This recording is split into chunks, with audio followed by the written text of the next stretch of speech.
I've got a bad rear view mirror. It needs to be changed out.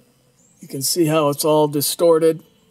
I think the heat from sitting outside has damaged this mirror. So I'm going to show you how to change it out and put a new one in. I measured the mirror and it's 10 inches wide. I went online and I found this 10-inch mirror for just under $10. Let's get it installed.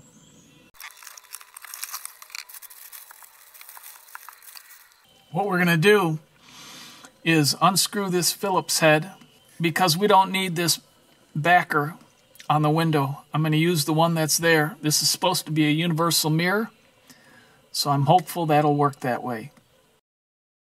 We'll just take an Allen wrench that fits this and unscrew this set screw so we can slide the old mirror off.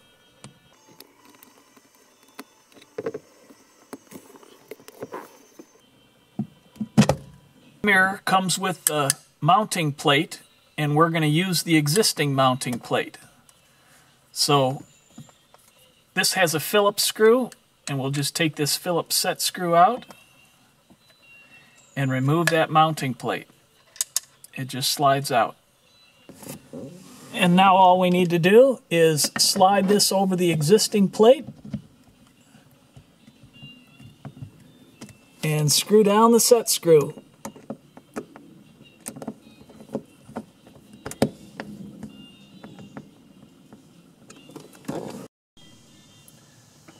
Now we just adjust the mirror. I like to do the daytime with the tab back. Adjust it for best viewing. And we're all set to go. If this video was a help to you, give it a thumbs up.